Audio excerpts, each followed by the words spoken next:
सत्य कथा, पुरुषार्थ कथा, सुनो सुनो सिद्धार्थ कथा। चढ़ते सूरज सा तेजवान वो कीर्तिमान, हुंकार भरे जब कूच करे, थर थर कांपे आसमान। वो राजपुत्र वो शूरवीर, पर्वत को भेद दे उसके तीर, शांति का स्रोत करुणा की धार, निर्झर झरे मन से अपार। वो राजपुत्र वो शूरवीर, पर्वत को भेद दे उसके तीर, है शाक्य वंश का वो तारा, जगमग है जिससे जग सारा। सत्य कथा, पुरुषार्थ कथा, सुनो सुनो सिद्धार्थ कथा। En capítulos anteriores. मन की डाली हवा से है लचक गई रे। Ya, Tarnik. Hazlo. Sacrifica tu vida, Tarnik. Debes sacrificar tu vida ahora. Eras mi amigo antes. Hoy mi esposo. ¿Acaso tu esposo no podría ser tu amigo? Mira la carroza de Siddhartha. De un lado su caballo Kantak y del otro lado el caballo del Ashwamedh.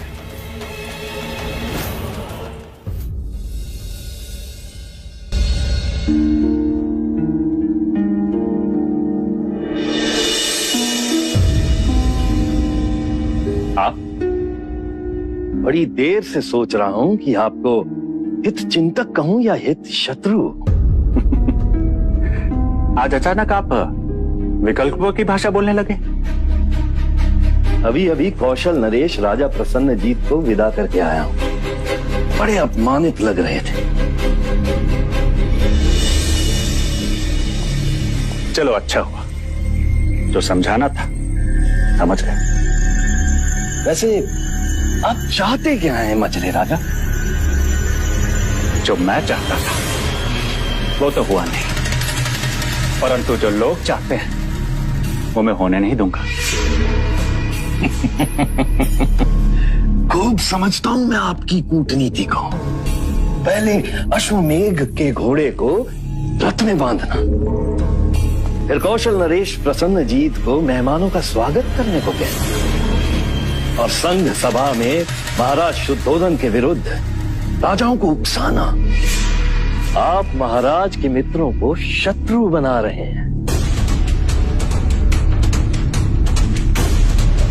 आप भी चौकन्ने रहे राजा दंडपानी। आप भी तो महाराज के मित्र होने का दावा करते हैं, परंतु आपको शत्रु प्रमाणित करने में देरी ना होगी। आप कहना क्या चाहते हैं? सांप की भांति आपके दांत नुकीले तो नहीं, परंतु विष तो उनमें भी भरा है। असत्य बोल के आपने भी युद्ध में अपनी सेना नहीं भेजी थी। राजा द्रोणोदन! क्रोधित ना हो राजा दंडपानी। वस्त्र के नीचे सभी नग्न होते हैं। आपकी दृष्टि भी शाक्य सिंहासन पर है और मेरी भी।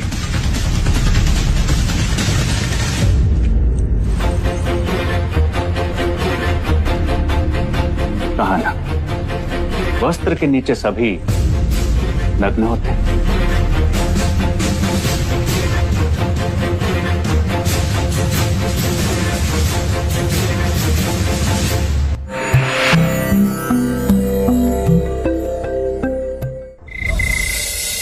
राजा दंडपानी, कुछ और दिनों के लिए रुक जाइए। वैसे भी संघ सभा में आपको उपस्थित होना ही है। महाराज सत्य कह रहे हैं राजा दंडपानी। मत प्रदर्शन जो है तो आपको तो आना ही पड़ेगा। आपका मत हमारे लिए बहुमूल्य है। अमिता दीदी, आप भी अकेले देवता जाके क्या करेंगे? यशोधरा भी यही है और भैया भी संघ सभा के लिए रुक रहे हैं। आप भी रुक जाओ ना। हाँ माँ, थोड़े दिन और रुक जाओ ना, शाक्य सभा के बाद चले जाना। वैसे पुत्री के ससुराल ठहरते नहीं हैं। परंतु ये तो आपका मायका भी है, रह भी लोगी तो बुरा नहीं लगेगा। ठीक है, ये तो मेरा मायका है ही, पर अब ये तुम्हारा ससुराल है। तो बताओ गोपा, कैसे रोकोगी मुझे? हाँ हाँ, अमिता दीदी अब एक रिश्ते में तुम्हारी बुआ सास भी हूँ। बताओ कैसे रोकोगी?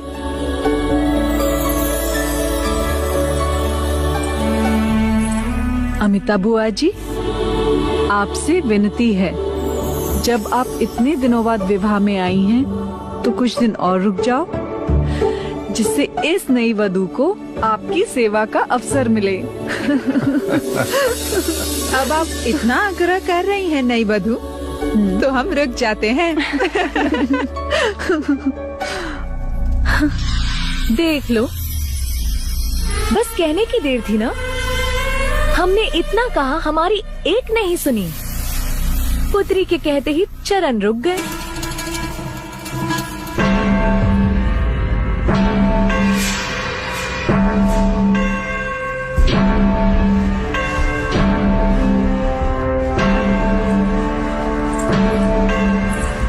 ये इस समय कौन आया है? कमू का देखो कौन आया। जी महाराज।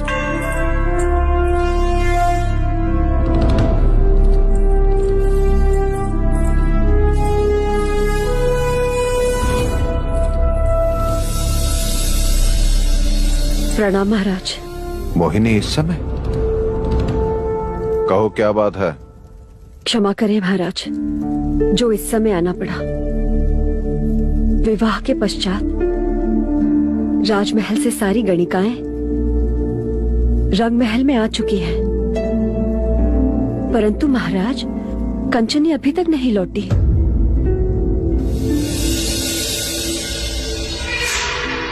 हमने उसे हर जगह ढूंढने की कोशिश की, परंतु वो कहीं नहीं मिली।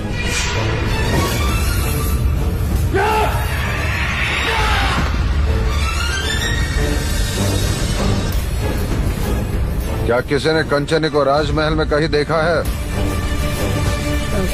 नहीं महाराज। जी महाराज, मेहंदी की रात को मैंने कंचनी को राजकुमारी यशोधरा के कक्ष से बाहर आते देखा था। हाँ, वो मुझसे मिली थी। तुम्हारा संदेश मिलने पर जब मैं तुमसे तालाब पर मिलने जा रही थी, तब कंचनी ने ही मुझे रोका था कि युवराज कुमारों के साथ चौसर खेल रहे हैं और हल्दी के पश्चात महल से बाहर जाना मना है। पर मैंने तो तुम्हें तालाब पर बुलाया नहीं था। तो फिर कामुका ने मुझसे ये क्यों कहा कि आपने मुझे तालाब पर मिलने बुलाया है?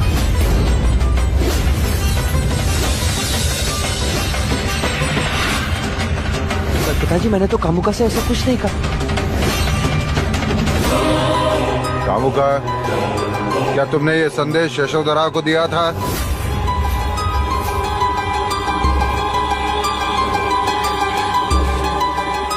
हाँ महाराज। किसके कहने पर दिया था?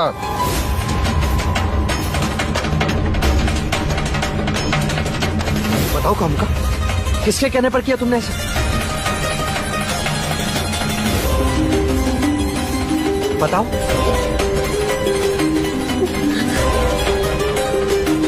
कंचनी,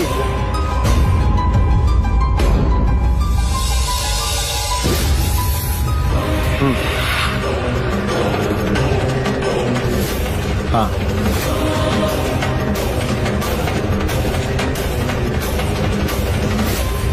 कंचनी के कहने पे। तुम कैसे जानते हो? जब कंचनी कामुका को संदेश देने का काम सौंप रही थी, इस समय मैं वहां उपस्थित था। कंचनी मेरी सेवा में थी। हाँ हाँ। पर ज्येष्ठ, ऐसा झूठा संदेश कंचनी ने कामुका को क्यों दिया? ये मैं कैसे जान सकता हूँ महाराज? उस दिन भी उसी ने मुझे रोका था और मेरी चुनर दुलवाने की बात कहकर वो उसे अपने साथ ले गई थी। और उसने ऐसा क्यों किया? अब इस प्रश्न का उत्तर तो कंचनी ही दे सकती है ना? अनुज, सेनापति से कहो कि रंग महल की गणिका कंचनी को हमारे सामने उपस्थित करें। अवश्य भाई महाराज।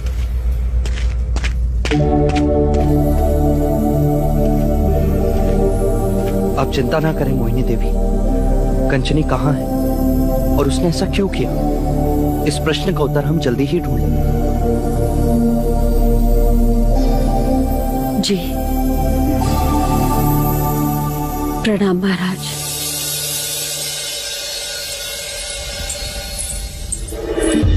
युवराज, अब इन प्रश्नों के उत्तर तो कंचनी की राख से पूछना। जीवन में कुछ प्रश्न निरुत्तर होते हैं सिद्धार्थ, निरुत्तर।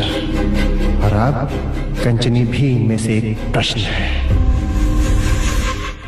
Eres emocional, Siddhartha. Al volver. Angustias por una cualquiera.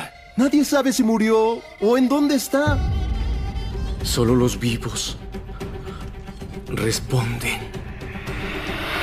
Decidí matarla.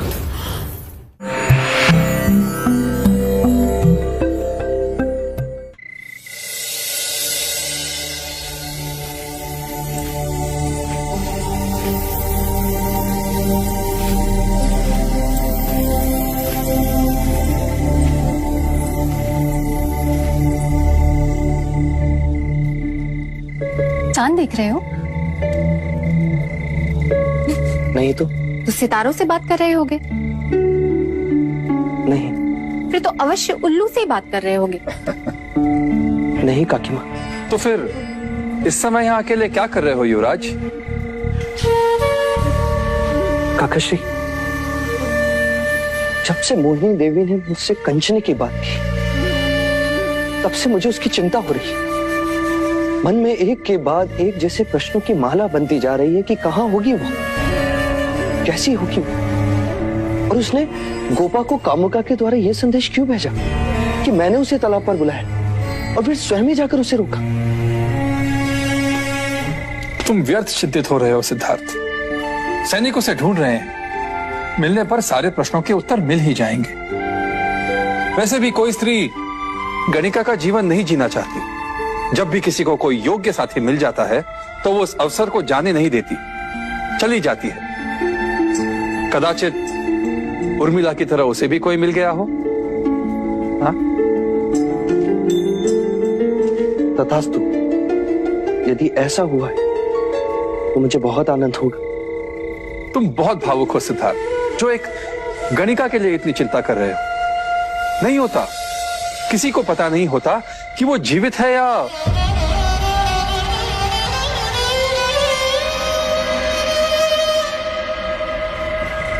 और रात्रि के इस प्रहर तो वर को वधू के पास होना चाहिए। नए सपने सजाए यशोधरा तुम्हारी प्रतीक्षा कर रही होगी और तुम यहाँ अंधेरे में कंचनी को ढूंढ रहे हो। विवाह के दूसरे दिन कोई अपनी भार्या को इस तरह अकेला छोड़ता है भला? नहीं ना सिद्धार्थ, तुम्हारा प्रथम कर्तव्य यशोधरा को खुश रखना है। जी काकी। और हाँ, वहाँ जाकर अपने प्रश्नों के बाण मत चलाना, हो सके तो प्रेम के फूल बरसाना। हाँ काकी।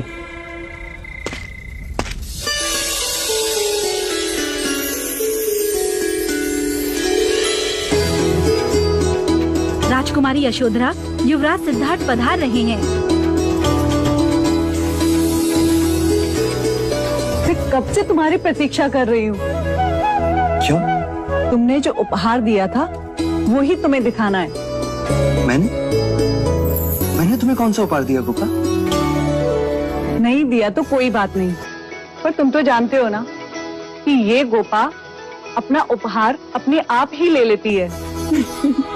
याद है ना, पिछली बार बांसुरी ली थी। हाँ, और अब क्या चुराया तुमने?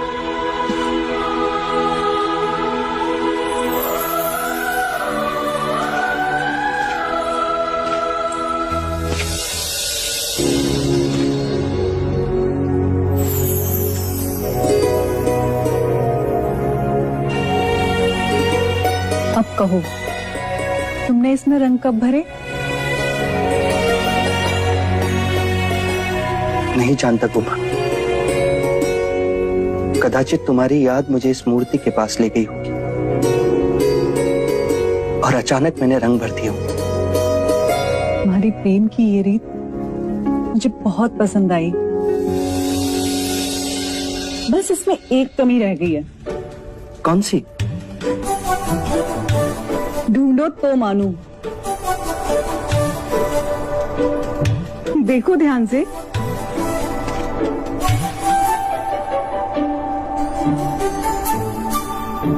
मान लो कि आज तुम्हारी दृष्टि की कसौटी है।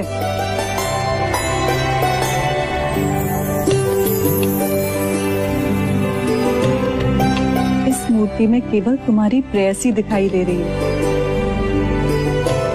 इतनी नहीं।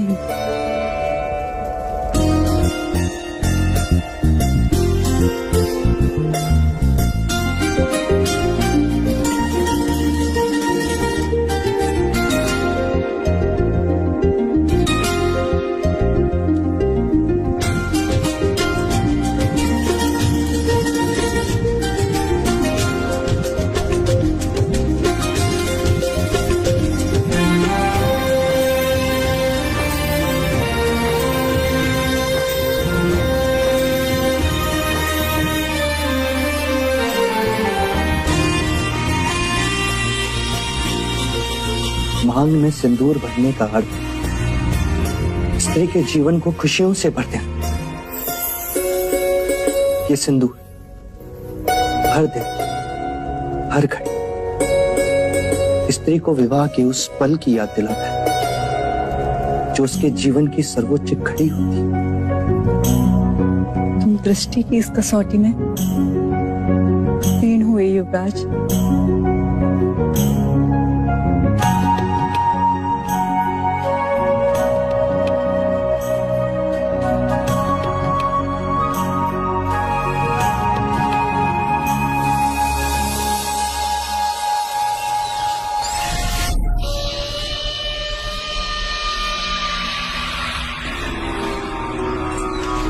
उत्तर दो देव।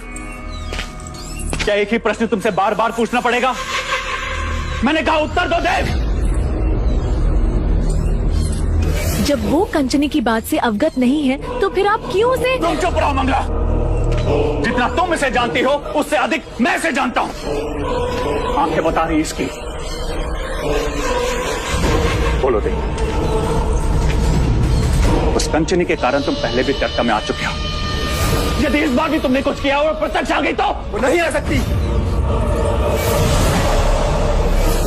नहीं आ सकती?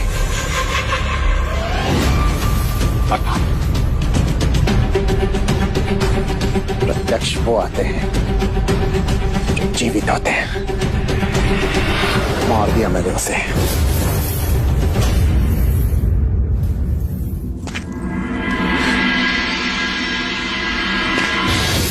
क्यों मारा तुमने उसे? बताओ क्यों मारा तुमने उसे?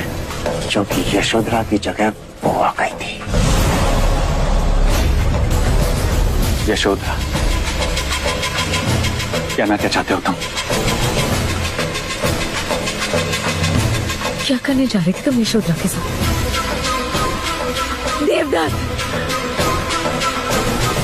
उसका अपहरण? यदि महाराज को इस बात का पता चल गया तो हम सबको राख बना देंगे, देश निकाला दे देंगे कपिलवस्तु से। क्या हो गया है तुम्हें? युद्ध में जब अवसर था तब तो निशाना नहीं चूका तुम्हारा। वही मार दिया होता ना उसे। मुकुट पर तीर चलाने की क्या आवश्यकता थी? क्या हो जाता यदि सिद्धार्थ को मार देता तो? हाँ? क्या हो जाता? युद्ध हार जाते प्रसन्नजीत हमें बंदी बना लेता, सिंहासन तो हाथ से जाता ही, साथ में यशोधरा भी। और यदि कार्मिक खेल नहीं बिगाड़ता तो मैं यशोधरा से गंधर्व विवाह करके ही लड़ता। सिद्धार्थ अपनी मृत्यु अपने आप मर जाता। मर जाता?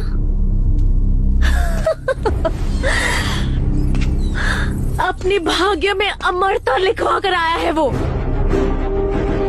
क्या कुछ नहीं किया, फूलों में बिच्छू छिपाए, बच गया। सुहाग के सेज पर बिच्छू बिछाए, फिर बच गया। इतने वर्षों से आप दोनों केवल प्रयत्न ही तो करते आए हैं, किंतु परिणाम क्या? केवल अंधकार और कुछ नहीं, कुछ नहीं।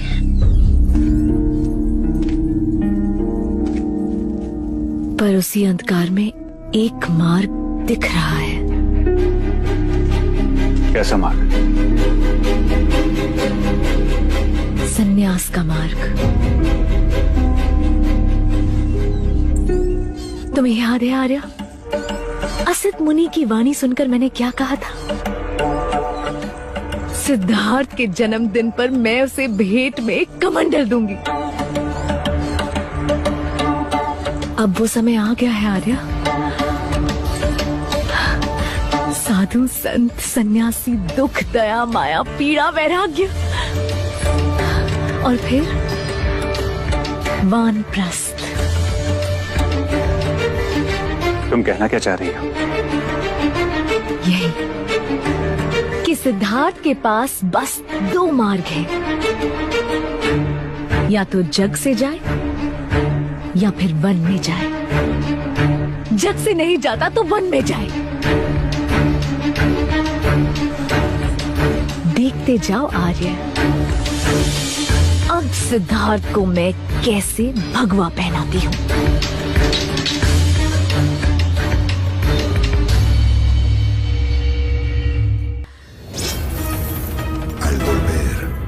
La guerra nunca llega a su fin. Produce únicamente otra guerra. Es inevitable. La guerra con los Shakyas, Kapilvastu, va a ser destruida.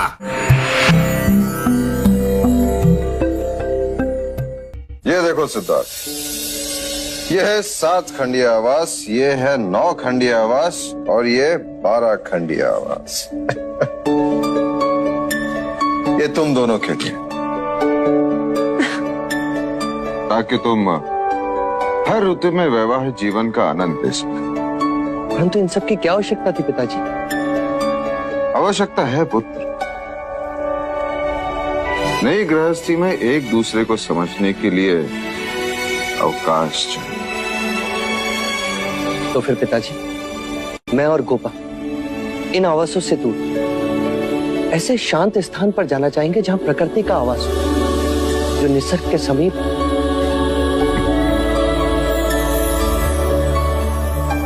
जैसे तुम चाहो।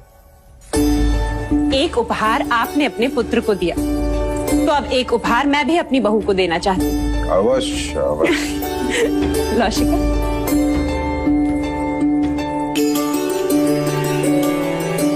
ये क्या है माँ? ये सूत्र कुलगुरु ने तुम्हें पुत्र रत्न प्राप्ति के लिए दिया है। इसे विवाहिता की बाईं हाथ की कलाई में बांधा जाता है। कहते हैं जिस दिन संतान का आगमन संभव हो जाता है, ये सूत्र अपने आप छूट जाता है। माँ, क्या तुम सचमुच इन सब बातों पे विश्वास रखती हो? विश्वास एक परंपरा है सिद्धार्थ, और हमें उन नियमों का मान रखना चाहिए। परंतु समय के साथ उनमें परिवर्तन होने चाहिए। क्षमा करें, पर कहते हैं हमारे पूर्वज जंगलों में रहते थे, निर्वस्त्र घूमते थे, पर हम सबको वस्त्र पहनते हैं।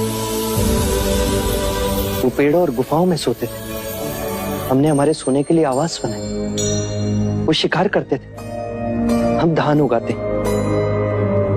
परिवर्तन तो सब जगह है, तो इन नियमों में क्यों नहीं? सिद्धार्थ, कुछ बातें ईश्वरीय होती हैं, उन्हें बदलना ठीक नहीं।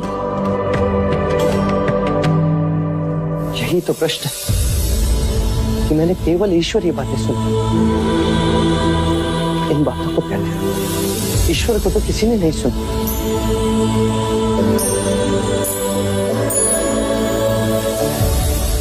भाई महाराज, संघ सभा का समय हो गया है। अनुज, चलो सदा।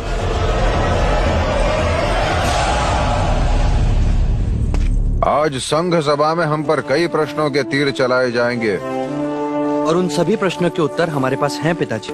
यदि हमारे निष्ठा पर कोई प्रश्न करे तो तुम्हें शांत रहने की कोई आवश्यकता नहीं, चाहे मतदान पर उसका जो भी प्रभाव पड़े।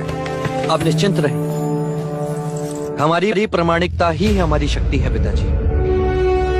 सत्य हमारे पक्ष में, संपूर्ण शाक्य संघ मिलकर भी उस सत्य को झुठला नहीं सकता।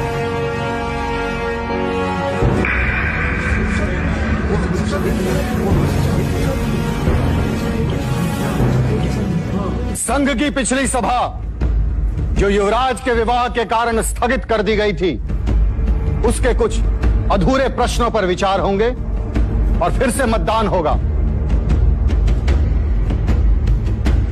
युद्ध में लिए गए निर्णय पर उठाए गए प्रश्नों का उत्तर महाराज शुद्धोधन और युवराज सिद्धार्थ को देने होंगे।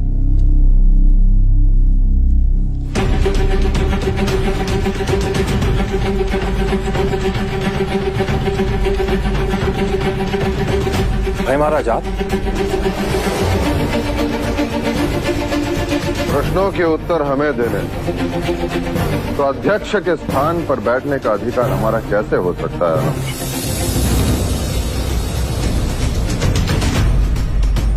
मैं राजा शुद्धोधन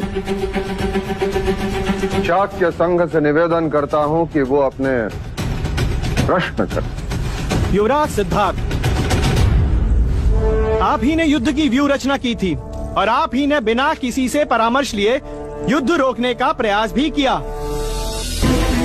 मैंने केवल प्रयास नहीं किया, युद्ध को रोका है। जहां तक प्रश्न व्यूह रचना का है, वो मेरी शिक्षा का प्रमाण था। युद्ध रोकना मेरी भावनाओं की आवश्यकता थी और मेरा मंतव्य है कि यदि मैं उस युद्ध को ना रोकता तो दोनों देश के सैनिकों के प्राण जाते और उस रक्तपात से किसी को कुछ प्राप्त नहीं होता। अपने शत्रु को पराजित करके उसे जीवित छोड़ दिया है। क्या ये राजनीति है? क्या कौशल नरेश पर विश्वास कर सकते हैं कि हम पर पुनः आक्रमण नहीं करेगा? आपके प्रश्न किसी आक्रमण से कम नहीं। प्रसन्नजीत पहले युद्ध में पराजित हुए, उसके बाद हमारा मित्र बने। आप सब जानते हैं, मित्रता शत्रुता की विरोधी है।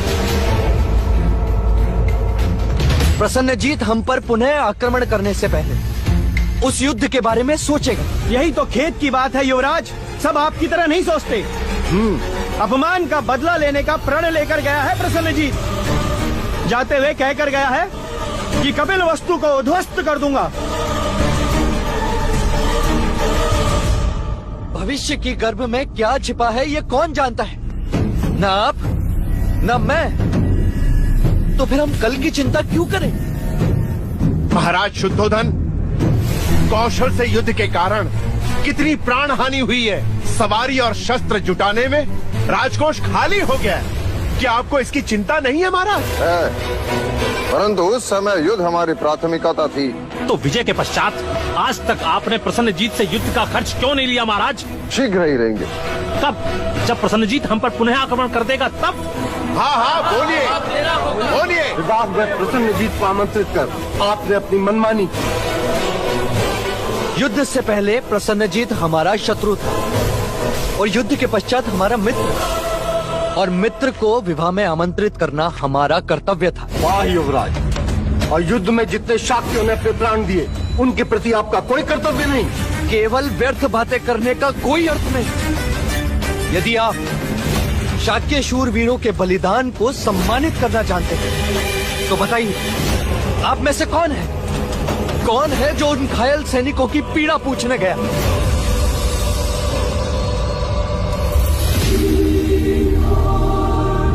फोटो की भाप से चूल्हे नहीं जलते। अपाहिजों का जीवन नहीं चलता, केवल आपकी जिह्वा चलती है।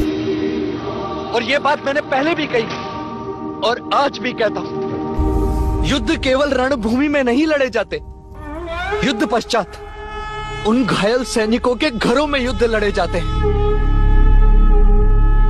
आप तो केवल इस तलवार का रक्त पहुंचकर अपनी विजय की गाथा का शौर्यगान करते हैं, लेकिन वो अपाहिज, वो निराधार अपना जीवन अंधेरे में व्यतीत करते हैं। कुछ सुध है आपको इस बात की? युद्ध हम भी नहीं चाहते, परंतु कोई हम पर आक्रमण करेगा तो तलवार म्यान से निकालनी ही पड़ती है, सुरक्षा के लिए, शांति के लिए, अपने देश की रक्षा के लिए। हाँ हाँ हाँ, अवश्य।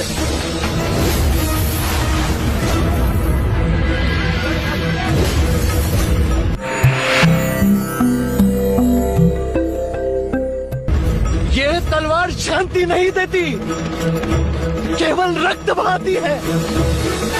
ये सुरक्षा नहीं देती, मनुष्य में असुरक्षा की भावना को जगाती है। यदि आप अपने देश के लिए कुछ करना चाहते हैं तो युद्ध के बारे में मत सोचिए। युद्ध कभी निवंश नहीं होता, वो दूसरे युद्ध को जन्म देता है। युद्ध की कोख से शांति नहीं, केवल युद्ध पैदा होता है, केवल युद्ध पैदा होता है। आज मैं संघ से प्रार्थना करते हुए यही कहना चाहता हूं कि मैं हमेशा शांति का साथ दूंगा, चाहे युद्ध लड़ने वाले मेरे साथ हो या नहीं।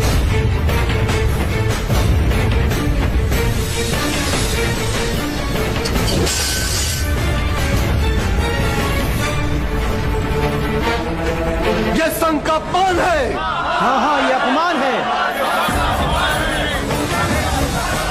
पर युवराज की बातों में मनुष्यता के लिए सम्मान है।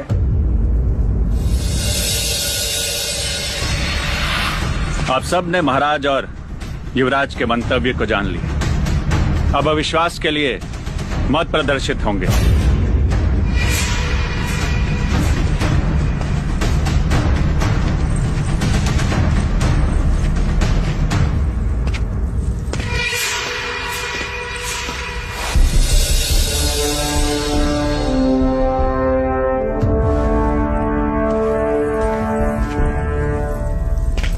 शाक्य संघ अध्यक्ष होने के नाते मत प्रदर्शन से पहले मैं संघ से कुछ निवेदन करना चाहता हूं। जो शाक्य राजा मेरे और सिद्धार्थ के पक्ष में हैं, वो अपनी तलवार मेरे दाहिने ओर रखें, और जो हमें विरोध कर रहे हैं वो अपनी तलवारें मेरी बाईं ओर रखें। यदि मतों में मैं पराजित रहा तो मैं अभी से ये मुकुट नहीं पहनूंगा, और यदि मैं जीत गया तो जिस राजा ने मेरे बाईं ओर तलवार रखी है वो आज से मुकुट नहीं पहनेगा।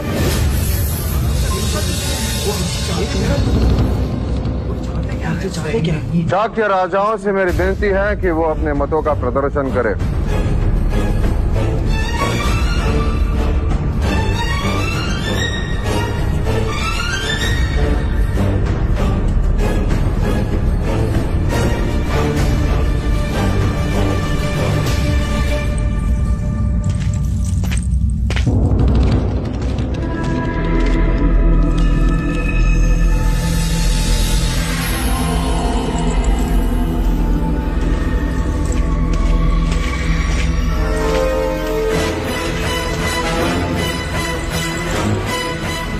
पहले आप विरोध में मत डालिए, फिर मैं जाऊंगा मंझले राजा। अनुज द्रोणोदन,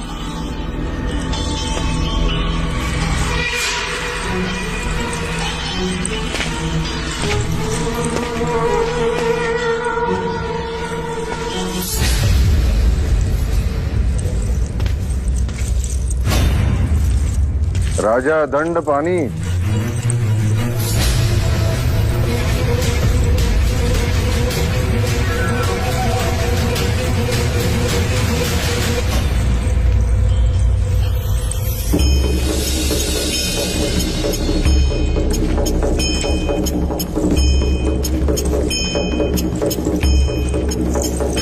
अब आप लोग क्या विचार कर रहे हैं?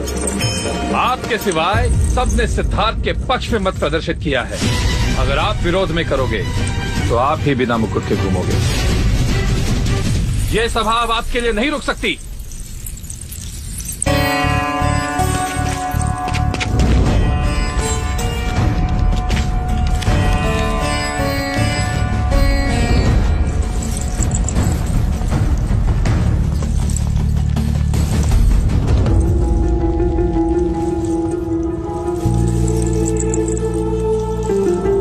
मत प्रदर्शन ये प्रमाणित करता है महाराज कि सारा शाक्य संघ आपके साथ है और ये सभा युवराज सिद्धार्थ के साथ है। कोई विरोधी नहीं, अर्थात सब आपके और सिद्धार्थ के निर्णय के साथ हैं।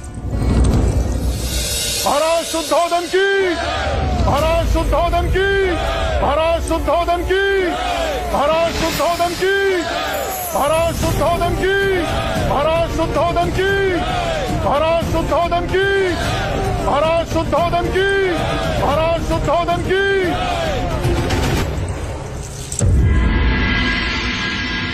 महाराज जी ये काढ़ा पीजिए। हाँ पीजिए। महाराज प्रसन्नजीत पधार रहे हैं। और लीजिए थोड़ा सा। आपने हमें बुलाया? वो कल की बात थी। तुम आ जा रहे हो? जब स्वास्थ्य ठीक ना हो तो मनुष्य को अधिक बोलना नहीं चाहिए। मेरा तो स्वास्थ्य ही ठीक नहीं, तुम्हारे तो विचार ही ठीक नहीं। एक बार पराजित हो चुके, पुनः शाक्यों से युद्ध आत्मघात होगा।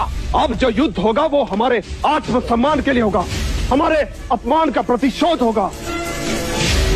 मित्र बनाकर उन्होंने हमारी पीठ पर वार किया। सन्नजीत, प्रतिशोध के लिए युद्ध करना मनुष्य की बुद्धिमानी नहीं है। तुम अच्छी तरह से जानते हो कि सिद्धार्थ के विवाह में सारे पड़ोसी राजा उपस्थित थे। मैं किसी राजा का भय नहीं। शाक्यों से युद्ध अटल है पिताजी। महाराज, महाराज, महाराज, कपिल वस्तु स्वस्थ होके रहेगा। महाराज, महाराज, महाराज।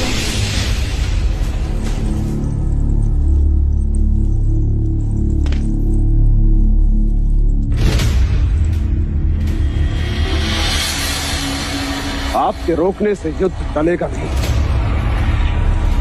अग्नि संस्कार की तैयारियां करो।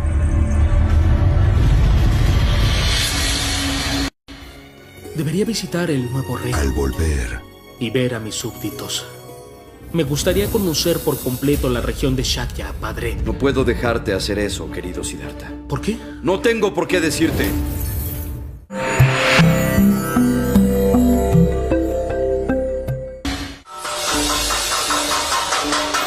मंगल मंगल मंगल, केवल शुभ मंगल हो।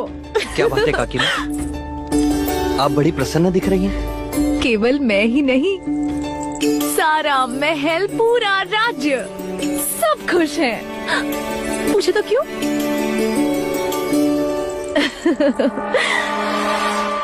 क्योंकि युवराज, तुम शीघ्र ही महाराज बनने वाले हो। अरे त्याज दो दासी, खुशियां मनाओ। आज शाक्य संघ के परिषद में किसी भी राजा ने तुम्हारे विरुद्ध मत नहीं दिया ना? हाँ काकी माँ, ये घटना अपने आप में एक आश्चर्य है। खुशी का आश्चर्य पुत्र, खुशी का आश्चर्य। अब शीघ्र ही तुम्हारा राज अभिषेक हो जाएगा, परंतु उससे पहले क्या तुम अपने राज्य को देखना नहीं चाहोगे? देखना तो चाहता हूँ। अपनी प्रजा से मिलना नहीं चाहोगे? मिलना चाहता हूँ। तुम्हारी प्रजा तो तुमसे मिलने के लिए बहुत आतुर है। क्या तुमने उनसे मिलने की कोई चाह नहीं? है काकी माँ, पर पिताजी की आज्ञा का उल्लंघन नहीं कर सकता। हाँ, वो तो है।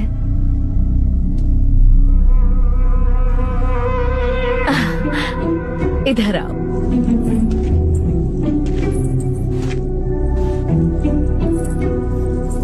ये मैं तुम्हारे लिए लाई हूँ, अच्छा लगा? अरे रे, इसे मत खोलो, इसे बंद ही रहने दो।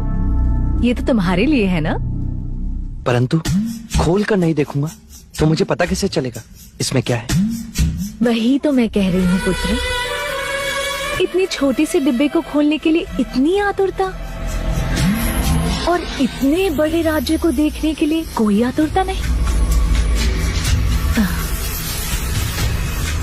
महाराज तो उत्सव मनाकर, तुम्हारे सर मुकुट रखकर शीघ्र ही तुम्हें शाक्य राजाओं का महाराज घोषित कर देंगे। परंतु पुत्र, उससे पहले तुम्हें अपनी उस प्रजा को जानना चाहिए जिस पर तुम राज करने वाले हो।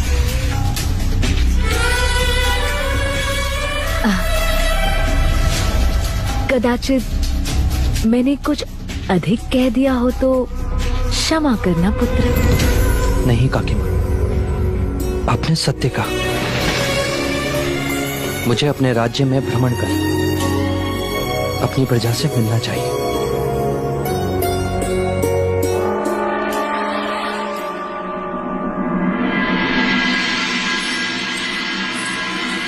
बधाई हो महादेवी, बधाई हो। गरीबों में अन्न बांटो, ब्राह्मणों को दान देकर खुश करो। आज तुम्हारे पुत्र ने शाक्य सभा में सभी राजाओं का वाक कर दिया। सब बस उसे सुनते रहें, उसके विचारों से प्रभावित होते रहें। किंतु हुआ क्या देव, विस्तार में कहिए। जानने के लिए केवल इतना है महादेवी कि आज शाक्य सभा में युवराज सिद्धार्थ के विरुद्ध एक भी मत नहीं पड़ा। अरे वाह, तो यहाँ भी मेरे पुत्र का यशोगान चल रहा है। मैं चाहता हूँ कि अब सिद्धार्थ ही राज का कारोबार संभाले, उसकी कार्य पद्धति को समझे, जाने, ताकि मैं उसका राज्याभिषेक कर सकूं और राजपाट के बंधन से मुक्ति पा सकूं। राज्याभिषेक? परंतु आज ही तो आपने कहा था कि मैं और गोपा जहां जाना चाहें वहां जा सकते हैं। हाँ, मैं अब भी उस कथन पर कायम हूँ। राज्याभिषेक बाद में होगा। बोलो, कहाँ जाना चाहते हो? कपिलवस्तु की सीमाओं के बाहर।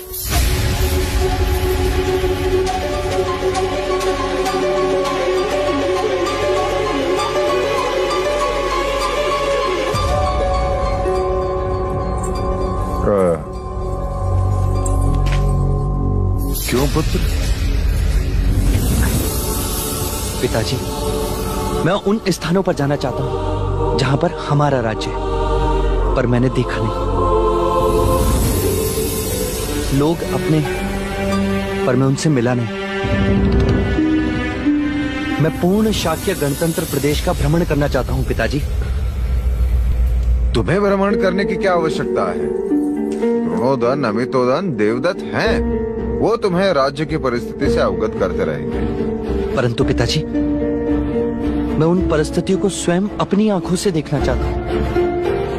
मैं तुम्हें अनुमति नहीं दे सकता पुत्र। कारण? मेरे पास कोई कारण नहीं।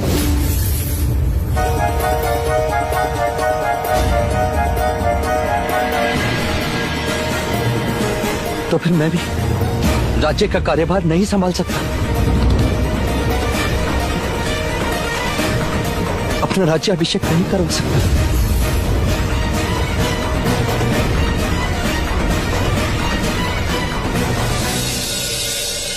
सत्य कथा, पुरुषार्थ कथा, सुनो सुनो सिद्धार्थ कथा।